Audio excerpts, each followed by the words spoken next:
बिस्मिल्लाहिर्रहमानिर्रहीम। अस्सलाम वालेकुम नाजरीन।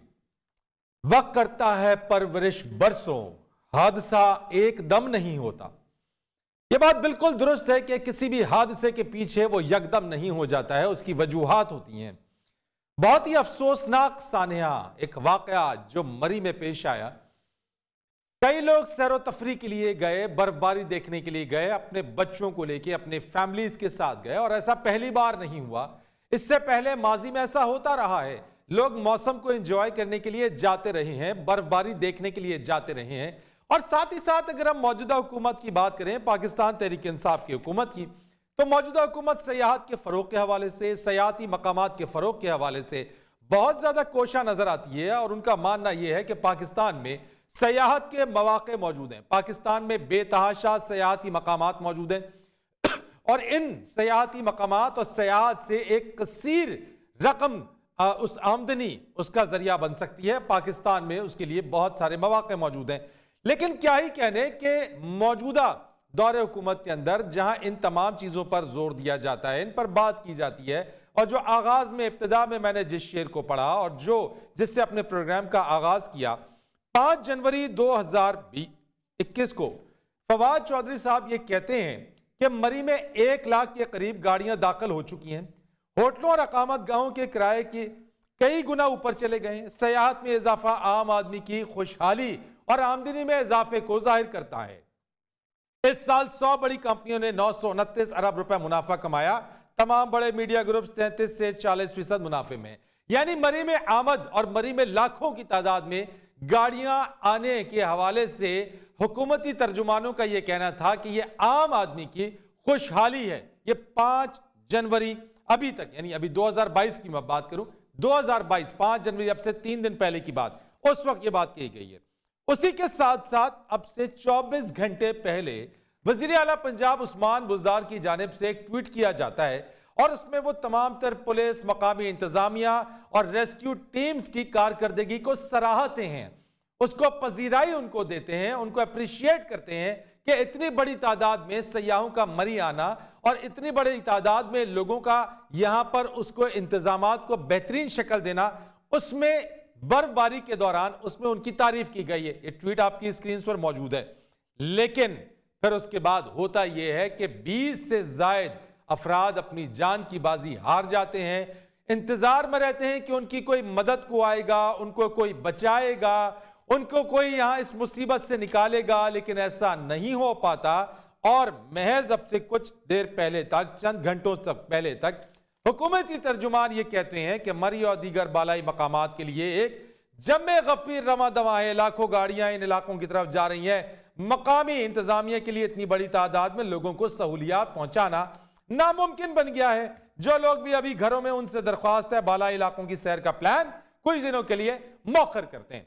यानी अब से महज 3 दिन पहले बड़ी तादाद में सयाहों का मरी आना आम आदमी की खुशहाली से ताबीर किया जा रहा था, और अब इसके साथ साथ जब प्राइम मिनिस्टर साहब के हवाले से इसकी तहकीकात का हुक्म दिया गया, तो उन्होंने कहा कि मरी के रास्ते में सयाहों की अलमनाक अमवात पर निहायत मुस्तरब और दिल गिरफ्ता है वो। और साथ साथ जिले इंतजामिया खातिर ख्वाह तैयार ना थी कि गैर मामूली बर्फबारी और मौसमी हालात को मलूज़े खातिर रखे बगैर लोगों की बड़ी तादाद में आमद ने इस सारी सूरत हाल से, इस सारी सूरत हाल को देखना पड़ा। एक और साथ साथ आपको यह भी बता दें कि जब मरी में कयामत टूटी हुई थी, वजीर आला पंजाब पीटीआई के तंजीमी इजलास में बैठे थे, और बताया जा रहा है हुकूमती तर्जुमानों की जानिब से, बाद जब बताया गया तो वो चले गए वहां से, और उन्होंने सारे मामले को देखा। इसी मामले के ऊपर आज हम बात कर रहे हैं, जानने की कोशिश कर रहे हैं कि ये हादसा तो है, लेकिन हादसे के पीछे बद इंतजामी और नाअहली भी है। कौन जिम्मेदार है, इस सब पर आज बात करेंगे। मेरे साथ बात करने के लिए मौजूद है सीनियर सहाफी हैं, तज्जियाकार हैं, नदीम रजा साहब मेरे साथ मौजूद होंगे। मरी मौजूद थे और ये सारी चीजों को उन्होंने खुद देखा भी है, बखैर आफियत वापस वो एक दिन पहले आ गए थे। इस पर उनसे बात करेंगे। ब्रिगेडियर रिटायर्ड फारूक हमीद साहब हमारे साथ मौजूद होंगे, उनसे बात करेंगे। और नुमाइंदा न्यूज़ मरी ताज बुखारी साहब हमारे साथ हैं, उनसे भी इस पर बात करेंगे। ताज साहब, सबसे पहले तो ये बताइएगा कि इस वक्त मरी की क्या सूरत हाल है? बिल्कुल रईस साहब, आपने दुरुस्त तर्जमानी की है। मरी की हालात की। बिल्कुल मरी में जो है वो इस वक्त भी माल रोड और कश्मीर पॉइंट और कुलडना और दीगर जो ऐसे रोड हैं वो अभी भी बंद हैं। ये मेहरबानी की थी स्टेशन हेडक्वार्टर ने कि अपना माल रोड जो है उन्होंने काफी अरसे से बंद था, स्याहों की सहूलत के लिए इन्होंने खोल दिया है, ताकि यहाँ से गाड़ियां अभी भी निकल के जा रही हैं रावलपिंडी की तरफ। ये सिर्फ माल रोड से जो गाड़ी जाती है वो बजरिया लार्नस कॉलेज और नीचे जाके जीटी रोड में जो है बासरा गली के मुकाम में जाके शामिल हो रही हैं और निकल रही हैं। कैजुअल्टीज अब तक कितनी रिपोर्ट हो चुकी है ताज साहब? जी, इस वक्त तक तकरीबन 15 से 16 हजार गाड़ियों को जो है वो रेस्क्यू किया गया है और वो गाड़ियां जो है वो जा रही हैं बाहर निकलने के लिए जो रोड इस्तेमाल। नहीं, मैं आपकी बात तो दुरुस्त है, लेकिन मैं पूछना चाहता हूं आपसे, जो डेथ्स हुई हैं, जो अमवात हुई हैं, वो रिपोर्ट कितनी हो गई हैं अब तक? जरा अपडेट्स है आपके पास कोई इस हवाले से? 21 टोटल जो है वो अफराद हैं, जिनमें खवातीन भी हैं, बच्चे भी हैं और नौजवान भी हैं, जो सैर तफरीह के लिए मरी आए हुए थे। वो रात सारी जो है गलियात से ट्रेवल करते हुए पहुंचे हैं संधिया और कुलडना के मुकाम पे। आगे जो है वो रोड बंद थे, उनकी गाड़ियां जो है वो फंसी हुई थी और इंतजामिया भी जो है वो बेबस थी, लगी हुई थी इंतजामिया, लेकिन हर तरफ से जो है वो शदीद मुश्किलात थी। ठीक हो गया ताज साहब, बिल्कुल आपने जो बात की है इसके ऊपर मजीद आपसे मैं बात करूंगा। ब्रिगेडियर फारूक हमीद साहब, ये जो हादसा हुआ अलमनाक हादसा है, हर आंख अश्कबार है, तमाम दर्द दिल रखने वाले लोग इस पर दिल गिरफ्तार हैं। इस हादसे को आप क्या कहते हैं? नाअहली है, बद इंतजामी है, क्या है ये? बिस्मिल्लाहिर्रहमानिर्रहीम, बहुत शुक्रिया। सब कुछ है जो आपने कहा। सानिया मरी वेरी वेरी ट्रेजिक। ये बात तो माननी पड़ेगी कि जो आपने भी अपने इंट्रो में कहा कि बहुत ही एक्स्ट्रा ऑर्डिनरी किस्म का स्नोफॉल हुआ मरी में। इस तरह के स्नोफॉल यानी कि स्नो स्टॉर्म, जिसके बारे में मेट ऑफिस ने प्रिडिक्ट किया था, वेदर रिपोर्ट थी, फिर केपी के गवर्नमेंट की PDMA provincial disaster management administration, उनका डिटेल्ड डायरेक्टिव आउट हुए थे कि जनाब यहाँ गलियात में केपी के एरिया जो बनते हैं सारे, यहाँ पे बड़ी हैवी स्नोफॉल होगी, तो लिहाजा इमरजेंसी सर्विसेज, पुलिस वगैरह वगैरह, ये तमाम चीजें सब अलर्ट हो। ब्रिगेडियर साहब, ऐसे स्नोफॉल को लोग देखने जाते हैं, पहली बार भी नहीं है कि लोग पहली मर्तबा आए हों। नहीं, मैं आ रहा हूँ आपकी बात पे। देखिए सारा प्रॉब्लम क्या हुआ है, problem is the local administration. The civil administration की पहली जिम्मेदारी होती है कि जब उनको ये एडवाइजरी उनको मिल गई थी, मेट ऑफिस रिपोर्ट आ गई थी, एनडीएमए का भी इस पे था कि हम ऑब्जर्व कर रहे हैं कि ये रेन स्टॉर्म और स्नो स्टॉर्म एक्सेप्शन आ रहे हैं पाकिस्तान में, हम इसको देख रहे हैं। तो इनको चाहिए था कि अपनी गेयर अप करते, प्रोएक्टिव, दो लफ्ज हैं, प्रोएक्टिव प्लानिंग होती है, एंटिसिपेट करना है कि जनाब इतनी बड़ी तादाद में लोग आएंगे, क्योंकि पाकिस्तानी को अब टूरिज्म का बड़ा तो लोगों को यहां तक आने के हवाले से जब ये एंटिसिपेट कर लिया गया था, मेट ऑफिस की प्रेडिक्शन थी, मैं सिर्फ आपसे पूछना चाहता हूं कि क्या लोग अपनी मदद आपके तहत ही यहां पे बंद कर देते, या एंट्रेंस को ब्लॉक करना इंतजामिया का काम था? देखें, इंतजामिया का काम था कि वो इमरजेंसी सर्विसेज तैयार करते, अब अपना एम्बुलेंस, स्नो कटिंग व्हीकल्स, उसके बाद ये जो फायर व्हीकल्स हैं, रेस्क्यू व्हीकल्स, ये तमाम चीजें तैयार होनी चाहिए थी कि अगर यहाँ पे कोई प्रॉब्लम होता तो कैसे लोगों को रेस्क्यू करना है, कैसे लोगों को अगर खाना जो है वो देना इन केस कोई प्रॉब्लम हो जाता है। मेरा ख्याल है वो काम करने में नाकाम हो गए। और एक इंपॉर्टेंट चीज ये, जब हमारी M2, M3, M4 मोटरवेज में, जब आपने देखा बड़ा रेगुलरली मीडिया बताता है कि मोटरवे पुलिस डायरेक्ट अलर्ट जारी करती है कि जनाब M2 फलां जगह पे बंद हो गई है 3 बजे से ड्यू टू फॉग। यही वो चीज है, मैं आपके इसी पॉइंट को, आपने जिस पॉइंट को रेस किया है ना, कि आपने कहा कि जब आपकी मोटरवे पुलिस आपकी फॉग में M1, M2 मोटरवेज बंद कर देती है, और जब ये वार्निंग्स थी तो तमाम तर चीजों के बावजूद इतनी गाड़ियां एंटर कैसे हुई? और यही वो चीजों को लेके हुकूमती तर्जुमान क्रेडिट लेते रहे कि अगर लाखों की तादाद में गाड़ियां हैं तो ये कम आमदनी और आम लोगों की खुशहाली है। मैं नदीम रजा साहब की तरफ आता हूं, जरा ब्रिगेडियर साहब। नदीम साहब, एक मैं बात करता हूं, ये ना सिर्फ सिविल एडमिनिस्ट्रेशन लोकल की टोटल इनकॉम्पिटेंस फेलियर है, पंजाब गवर्नमेंट का फेलियर है। पंजाब गवर्नमेंट के अंदर कहाँ थे उनकी अपनी प्रोविंशियल डिजास्टर मैनेजमेंट ऑर्गेनाइजेशन, उनके क्राइसिस मैनेजमेंट सेल, जो कि इन तमाम चीजों पर नजर रखते हैं कि क्या हो रहा है, क्या नहीं हो रहा। और मैं इस चीज को बिल्कुल अभी मेंशन करूंगा। उस्मान बुज़दार साहब का ट्वीट मैंने पढ़ा था, वो दोबारा पढ़ के सुनाऊंगा। और इसी दरमियान में तंजीम साजी भी चल रही थी, उसमें भी मसरूफ थे नदीम रजा साहब, आप खुद वहां मौजूद थे। क्या देखा आपने? ब्रिगेडियर साहब कहते हैं कि वहां पे लोकल एडमिनिस्ट्रेशन की गैर जिम्मेदाराना रवैया, उनकी गफलत, आपने आंखों देखा, हाल क्या देखा वहां पे? should have been proactive। देखें, पहले तो जो गैर जिम्मेदाराना जो रवैया था वो तो उस वक्त से शुरू हो जाता है कि जब आप इंटर होते हैं एक्सप्रेस वे पे, जब टोल प्लाजा पे आप आते हैं, गाड़ी आपकी वहाँ आती है, उसके बाद आप पैसे देते हैं, आपको 60 रुपये के एवज एक पर्ची मिलती है जी। यहाँ से नेग्लिजेंस शुरू होती है, यहाँ से लाइल्मी शुरू होती है कि यहाँ से कैसे गाड़ी जा रही है, यहाँ से फिर आप दे रहे हैं कि 1 लाख से ज़ायद गाड़ियाँ आ गई हैं, उसका क्रेडिट भी लिया जा रहा है, और फिर ये नहीं देख रहे कि वहाँ लोग किस तरह से फंसे हुए हैं। ये वाक़यात देखें, ये तो रात गए वाक़या इस तरह से पेश आया ना। उससे पहले जो मैंने वहाँ पे देख रहा था कि आपको एक्सप्रेस पे अभी आगे पहुँचे नहीं थे आप इन मॉल पे तो खैर छोड़ ही दें, आप तसव्वुर ही नहीं था। आप उससे पहले अपर टोपा की तरफ जाते हुए वहाँ तक आप नहीं पहुँच पा रहे थे, इतना ट्रैफिक जैम था हर तरफ। अच्छा, जब मैं भी वहाँ पे गया हूँ तो हमने देखा ऐप के ऊपर कि वहाँ बर्फ़बारी होने जा रही है, तो हम पहुँच के देखने के लिए इसी तरह से बेशुमार लोग वहाँ पहुँचे हैं। बर्फ़बारी, वो आपने पहले ही कहा कि फर्स्ट टाइम नहीं था कि लोग वहाँ पे जा रहे थे, क्योंकि देखें जिस माशरे में हम सांसें ले रहे हैं वो घुटन ज़दा है, ताफुन ज़दा है। वहाँ पे हर कोई परेशान है, ज़हनी अजियत का शिकार है, कोई महंगाई से, कोई बेरोजगारी से, कोई किसी हालात से। और नदीम साहब, घुटन ज़दा के साथ साथ बेहिसी भी है कि तंजीम साजी में भी मसरूफ रहे।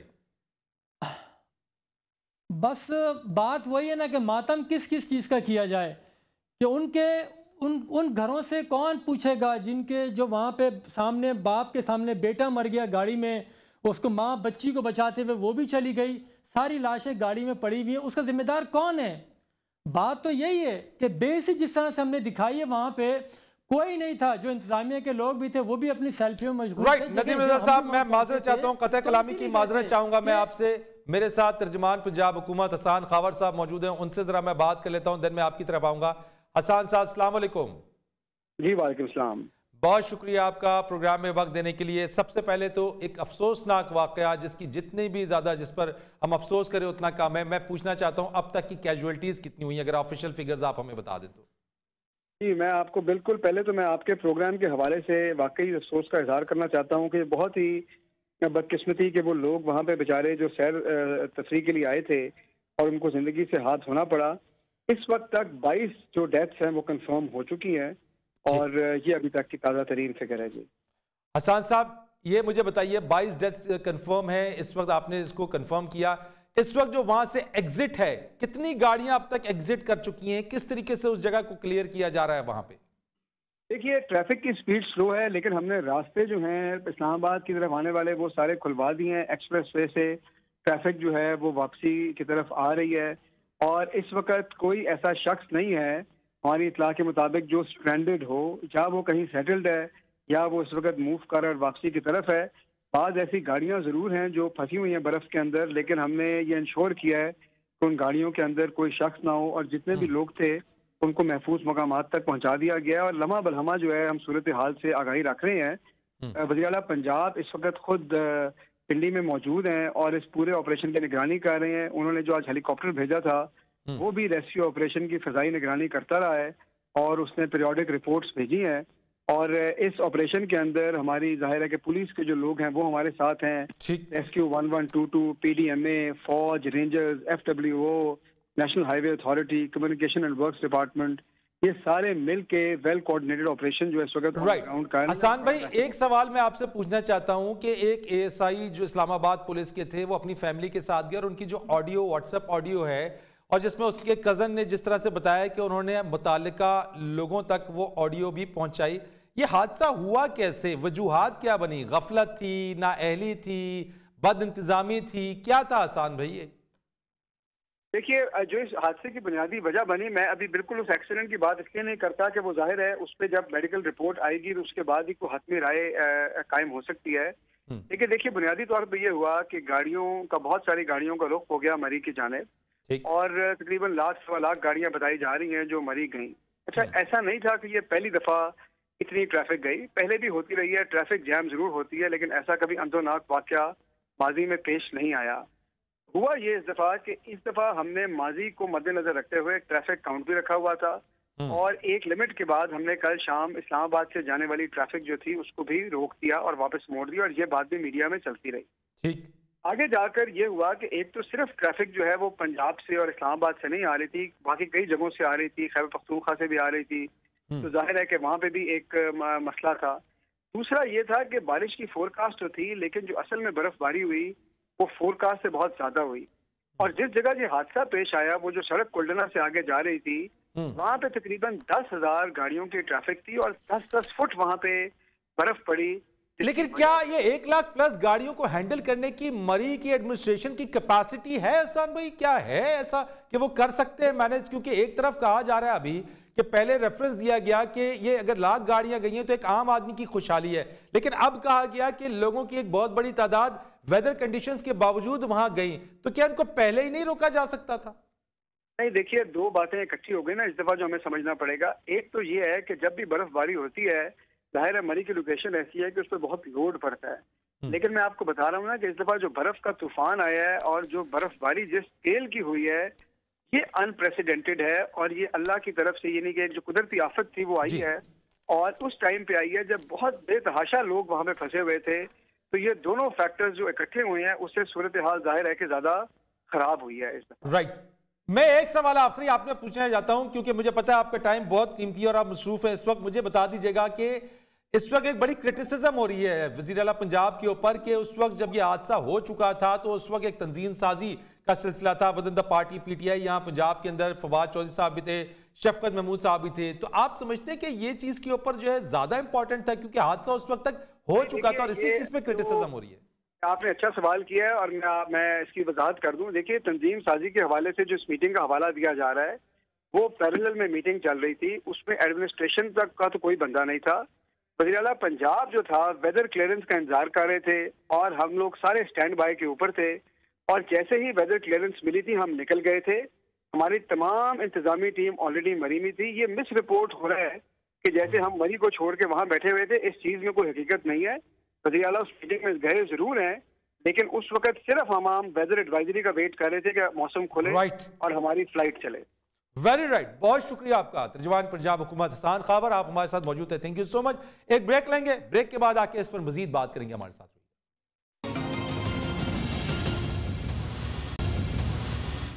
प्रोग्राम में आपको एक बार फिर खुश आमदीद कहते हैं। नदीम रजा साहब, आपसे बात हो रही थी, हम बात इस चीज के ऊपर कर रहे हैं कि एक तरफ लाख से ज्यादा गाड़ियां मरी में दाखिल हो जाने पर आम आदमी की खुशहाली, उसके बाद यह कह देना कि आम आदमी को देखना चाहिए था, वेदर प्रिकॉशनरीज दे दिए गए थे, वेदर को देखना चाहिए था। तो ये सब कुछ क्या है? यानी अपनी जिम्मेदारी, अपनी गफलत को कोई एक्सेप्ट नहीं करना चाह रहा इस वक्त? देखिए वेदर की ये जो फोरकास्ट हुई थी ये 31 दिसंबर से महकमे मौसमियात दे रहा था, 2 को भी 5 को भी, और उसे कहा गया था कि हैवी स्नोफॉल आना है। अच्छा देखिए शहरी, मैं जो पहले भी कह रहा था कि शहरियों का तो यही होता है कि उन्हें दो चंद एक लम्हात मिल जाएं जिसमें तफरी उनको मैसर आए, जो अपने अहले खाना के साथ इंजॉय कर सकें। लेकिन इसकी दूसरी साइड पे जो अदर साइड है उसमें जो इंतज़ामिया होती है उसकी जिम्मेदारियों में से अहम जिम्मेदारी ये है कि वो इसके लिए प्रिकॉशन मेजर्स इख्तियार करे कि अगर इतने लोग आ जाएंगे और ये हैवी स्नोफॉल होगी जो 10 से 12 साल में इसकी मिसाल नहीं मिलती जितनी हैवी हुई है। देखें जिस समय मैं भी वहाँ खड़ा था, मैंने दुनिया के कई ममालिक में बर्फबारी देखी है कि जहाँ होती है इतनी शिद्दत के साथ नहीं थी, मैंने आज तक नहीं देखी थी जो मैंने गुज़श्ता शब मरी में देखी है इतनी शिद्दत के साथ। तो उस वक्त मैं यही ख्याल कर रहा था कि जो गाड़ियाँ फंस गई हैं, जो फैमिली के साथ यहाँ लोग मौजूद हैं, अगर ये कई घंटे जारी रही। नदीम रजा साहब, मैं एक बार फिर कतई कलामी की माज़रत चाहूंगा। वफाकी वज़ीर दाखिला शेख रशीद अहमद साहब हमारे साथ मौजूद है। अस्सलाम वालेकुम। अस्सलाम वालेकुम सर। बहुत शुक्रिया शेख रशीद अहमद साहब। इंतहाई एक अफसोसनाक एक हादसा जो रूनमा हुआ मरी के अंदर। शेख साहब इस वक्त बताइएगा हालात अब काबू में हैं? 1-2 घंटे में ये गुलडना बाड़ियां खुल गया तो बिल्कुल ठीक हो जाएगा। पिंडी मरी इस्लामाबाद ये ठीक है, ये पासरा गली खैरा गली और ये गुलडना बाड़ियां ये खुल जाए ताकि KPK की तरफ लोग निकालें। हमने कल 5 बजे रावलपिंडी से इस्लामाबाद से तो बंद कर दिया था, लेकिन हम KPK को बंद करना हमारे ज़हन में नहीं आया और इसलिए वहां पे ये नुकसान हो गया। तो ये गफलत थी शेख साहब या नाअहली, क्या हम इसको समझें शेख साहब? अंदाजा ही नहीं था कि इतनी बड़ी तादाद में लोग सुबह 2:45 बजे आए हैं, फिर आज 10 बजे जब जा रहे थे तो लोगों का फिर समंदर जा रहा था उस तरफ। फिर मैंने रेंजर्स तलब कर ली क्योंकि पुलिस से तो कंट्रोल नहीं होता ये। वैसे आलम में फिर रेंजर्स तलब की तो इनको रोका। तो दुनिया आज हमें अंदाजा हो जाना चाहिए कि कितनी बड़ी तादाद में लोग मरी जा रहे हैं और 1-2 मरी के और शहर बनाने होंगे रास्ते में आगे या पीछे। शेख साहब लोग तफरी चाहते हैं, मौसम बर्फबारी इंजॉय करना चाहते हैं, यही सस्ती तफरी एक तरीके से भी है, सयाहत को भी मौजूदा हुकूमत फरोग दे रही है। लेकिन मैं पूछना चाहता हूं कि इस चीज़ में 5 जनवरी को फवाद चौधरी साहब ने कहा कि 1 लाख से ज्यादा गाड़ियां जो है आम आदमी की खुशहाली है। आप नहीं समझते कि उस वक्त इस चीज़ को प्रियम करते हुए रोक देना चाहिए था कि इतनी कैपेसिटी नहीं है या चीज़ें नहीं है? एक्चुअली होटल्स की इतलात तो ऐसी नहीं थी, मुझे इसकी सूरत हाल तो नहीं पता वैसे मैं कहूँ, लेकिन ये है कि हमने कल जब हमें खतरा लाहक हुआ तो कल हमने 5 बजे ब्लॉक कर दिया सब कुछ और सारे रास्ते बंद कर दिए। लेकिन हमसे KPK की तरफ से गलती हो गई, इसका मैं आपके सामने एतराफ़ करता हूँ और माफ़ी चाहता हूँ। शेख साहब ये तो आपका बड़ापन है कि आप इस चीज़ का एतराफ़ भी कर रहे हैं और आप ओपनली ऑन एयर सबके सामने इस चीज़ को एक्सेप्ट कर रहे हैं कि जी ये गलती हो गई है। जो ASI की इसमें उसकी फैमिली गई है इसके अंदर, उसके हवाले से आपको पता कब चला, कब इत्तला मिली कि इस तरह की सूरत हाल? तो जी 2:45 बजे तक सुबह वहीं थे, कोई हमें किसी ने जो हमें इत्तला जो रास्ते हम साफ कर सकते थे हमने 2:45 बजे तक मरी से 700 गाड़ियां जो है वो निकाल दी थी। 700 गाड़ियां निकाल दी थी। 200-300 गाड़ियां वो लोग खुद भी उनका अपना मजाज था जी कि हम इतनी दूर से आए हैं, हमारे पास होटल में कमरा है। बाकी 700 गाड़ियां हमने निकाल दी थी। ये रोड जो है ये काफी मुतासर हुई। अच्छा, ASI के हवाले से आप तक पैगाम पहुंचा? क्योंकि उनके जो कजन तैयब गोंदल वो कहते हैं मैंने सबको मैसेजेस किए कि गलत बात है जी, हम सुबह से शाम तक एक ही काम, हमें कोई मैसेज नहीं पहुंचा। सिर्फ एक का अभी पहुंचा था कि वो कह रहा था जी मैं कश्मीर पॉइंट पे हूँ, कश्मीर रोड पे था। सारे रोड खोल दिए हमने इधर मरी के पंजाब साइड पे, उसका हमें कोई पैगाम नहीं मिला। अब टीवी पे जो मर्जी कोई कहे, हम किसी को पकड़ तो नहीं सकते जी, क्या कह सकते। बहुत शुक्रिया आपका। वफाक वज़ीर दाखिला शेख रशीद अहमद साहब आप हमसे बात कर रहे थे। नदीम रज़ा साहब सीनियर सहाफ़ी तज्ज़ियाकार मेरे साथ मौजूद हैं। इसी के साथ साथ ब्रिगेडियर रिटायर्ड फारूक हमीद साहब भी मेरे साथ हैं, इनसे भी बात करेंगे। एक छोटा सा वक्फा लेते हैं, वक्फे के बाद आके अपनी बात को मजीद आगे बढ़ाएंगे।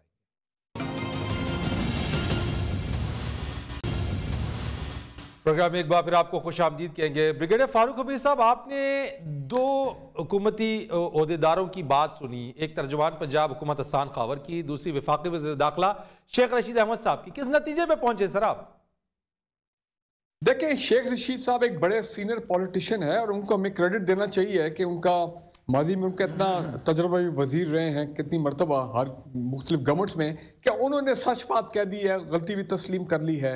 लेकिन जो बाकी लोग हैं आप देखें उन्होंने कोई गलती मानने को तैयार नहीं। और शेख साहब ने लेट्स गिव हिम क्रेडिट कि उन्होंने डिस्पाइट के इंटीरियर मिनिस्टर हैं, काम तो ये सारा पंजाब गवर्नमेंट के वज़रा को करना चाहिए था और ये पीछे रहते, लेकिन ये खुद आए हैं, मैदान में हैं और उन्होंने लीड किया ये तमाम रेस्क्यू ऑपरेशन और जिसमें रेंजर्स को बनाना, लॉ एंड ऑर्डर के लिए फौज को बनाना, जारी बात है कि एक बड़ा रोल है, so he must get credit for that. लेकिन मैं 2-3 बातें कहना चाहूँ। पहली बात ये है कि देखें आइंदा भी अब जो टूरिज्म का मिजाज आ गया हमारी कौम में और मैं समझता हूँ कि इसमें वो एलिमेंट आप रूल आउट नहीं कर सकते हैं कि थोड़ी ज़रा हमारी जो मिडिल क्लास है और अब अपर मिडिल इनकम वाले लोग हैं उनमें ज़रा को थोड़ी रिस्क में फरावानी भी अल्लाह ताला ने की है, कोई बिजनेसेस भी चल रहे हैं वगैरह, ये जाएंगे बड़ी तादाद में मरी में।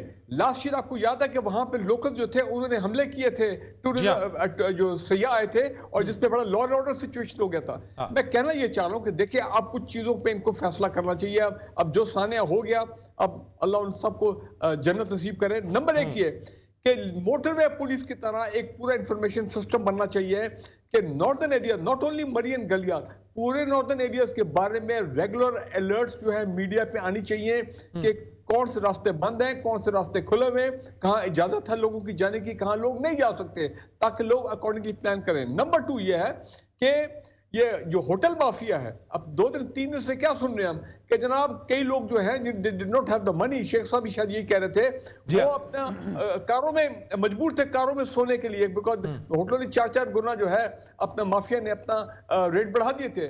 भाई जो पाकिस्तान टूरिज्म डेवलपमेंट अथॉरिटी है, गवर्नमेंट ऑफ पाकिस्तान है, पंजाब गवर्नमेंट है, बेसिकली तो पंजाब गवर्नमेंट की जिम्मेदारी है। तो ये सब लोग फारूक भाई साहब ये सब कहां थे? क्योंकि अब देखिए ना, प्राइम मिनिस्टर साहब भी ये बात कर रहे हैं कि इतना बड़ा जमे गफीर, इतनी बड़ी गाड़ियां और मकामी इंतजामिया के लिए इतनी बड़ी तादाद में लोगों को सहूलियात पहुंचाना नामुमकिन बन गया। क्यों? वर्दे अनअवेयर, उनको मालूम नहीं था? इसलिए कि दे कुड नॉट, इसको कहते ना, उनका विजन ही था कि इतना हालात हो जाएंगे, एक्सट्रीम तक चले जाएंगे और कैसे इनको कोप अप करना है, तमाम it's a law and order situation, emergency services की सिचुएशन, ये तमाम चीजें, और लोगों को खाना देना, फ्यूल अगर खत्म हो जाता है एक्स्ट्रा फ्यूल लोगों को पहुंचाना है। मेरा ख्याल है ये पूरी प्लानिंग की बहुत बड़ा फुकदान था और यही वजह कि फिर फाइनली मजबूरन को फौज को बुलाना पड़ा, रेंजर्स को, उन्होंने फिर लोगों को इवैक्यूएट किया। उधर कालाबाग उन इलाकों में एयरफोर्स की बेस है, एयरफोर्स के लोग जो है वो हरकत में आ गए और वो उन्होंने लोगों को रिलीफ प्रोवाइड किया। लेकिन होटल माफिया को कंट्रोल करें, रेगुलेट करें मरी और गलियात नॉर्दर्न एरिया के टूरिज्म को। कौन रेगुलेट कर रहा है इन तमाम एरिया को? क्योंकि लोग तो अब जाएंगे, लोगों ने, आप you can't stop the people, they will go. नहीं, और दूसरी बात है लोगों में शऊर भी है, गवर्नमेंट का विजन भी है, गवर्नमेंट इससे कहती है कि इसको आप जाएं भी, लेकिन जाने के साथ साथ काम तो हुकूमत का, मकामी इंतजामिया का है कि उनको रेगुलेट करें, उनको जो है कंट्रोल भी करें, उनको सहूलियात भी फराहम करें। बिल्कुल, देखें वहां पे जो टूरिज्म का जो सपोर्टिंग इंफ्रास्ट्रक्चर है, वो लोग बार बार कह रहे हैं कि भाई अब अगर इंटरनेशनल टूरिस्ट ने वहां पे आना बड़ी तादाद में, जिस तरह इतना हम प्रोजेक्ट कर रहे हैं, प्रमोट कर रहे हैं, प्राइम मिनिस्टर ऑफ पाकिस्तान इतनी मेहनत कर रहे हैं, तो वहां पे क्या अच्छे हमें उन्हें सपोर्ट देनी पड़ेगी। बिल्कुल, मैं नदीम रजा साहब आपसे पूछना चाहता हूं, शेख रशीद साहब की जिम्मेदारी कबूल कर लेना, एक्सेप्ट कर लेना, गलती मान लेना, माफी मांग लेना, क्या महज इतना काफी है, या फिर जो रिस्पॉन्सिबिलिटी माजी में हमारी यही हुकूमत जो कि इस वक्त पाकिस्तान तहरीक इंसाफ की हुकूमत है, ये मामूली से वाक़े पे कहते थे कि मुस्ताफी हो जाएं, छोड़ दें, आप हट जाएं क्योंकि आप नाकाम हो गए, क्या महज अब माफी मांग लेने से काम चलेगा? देखें, ये तो चलें, पहली बार उन्होंने आपके प्रोग्राम की वसातत से कह दिया कि मैं ऑन करता हूँ, ये हमारे से ये गलती हमसे हुई है। बात ये है कि इतने सारे इदारे जो हमारे पे बने हुए हैं, NDM में है, DM में है, और जो लोकल एडमिनिस्ट्रेशन है, DC हैं, AC हैं, उनके नीचे जो लोग हैं उनकी जिम्मेदारी क्या है आखिर? क्या ये जो बर्फबारी हुई है इसकी पेशगोई पहले नहीं की गई थी?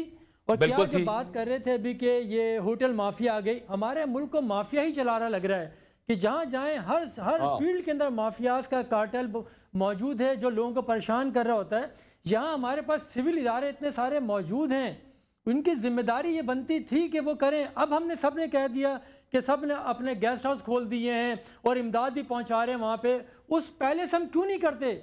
हम हर एक्शन के बाद रिएक्शन शो करते हैं, हम पहले से प्लानिंग हम क्यों नहीं करते? देखें, जब ही कहा गया कि अमन के ज़माने में जंग की तैयारी की जाए, हमने कब ऐसा किया है? हमारी मेमोरी बहुत शॉर्ट है। आप देखें, जब भी वाकया तो हम ये बोलते हैं कि अब तो हो गया वाकया, आगे के लिए नहीं। वो कौमें कभी तरक्की नहीं किया करती हैं जो अपने माजी से सबक हासिल ना करें। नदीम रजा साहब, मुझे बताइएगा कि ये जो मकामी या जिला इंतजामिया इसको तैयारी करने से रोकता कौन है? इनको नहीं पता था मरी में लोग आते हैं, इनको नहीं पता था कि इतनी स्नोफॉल में विजिटर्स आते हैं, सयाह आते हैं बड़ी तादाद में मरी। बात वही जैसे आपने भी कहा है कि सब क्रेडिट तो ले रहे थे कि 1 लाख प्लस हो गए, 1.10 हो गए, 1.25 हो गए, वहां पहुंच गए लोग, तो उसकी उनकी मेहमान नवाजी के लिए तैयार कौन था? क्या लोग आए खुद से सड़कों पर बैठ जाएं, गाड़ियों में रातें बसर करें, होटल माफिया इतने बढ़ा दे पैसे, वहां लूट मार के वाकयात भी, महंगाई देखें। अच्छा, इससे रजीव साहब लास्ट कमेंट दे दीजिएगा कि कोई कुछ चले, मुझे क्लोजिंग का कहा जा रहा, बट मैं आपसे लेना चाहता था कि जी ये कोई लास्ट होगा या कोई सबक सीखेंगे, बट लगता यही है कि हर हादसे के बाद बयानात आते हैं, रद्द-ए-अमल आता है और फिर किसी एक नए हादसे के इंतजार में सब लोग लग जाते हैं। बहुत शुक्रिया आपका नदीम रजा साहब, बहुत शुक्रिया आपका ब्रिगेडियर फारूक हमीद साहब। फरीद रईस को इजाजत दीजिएगा, अल्लाह हाफिज।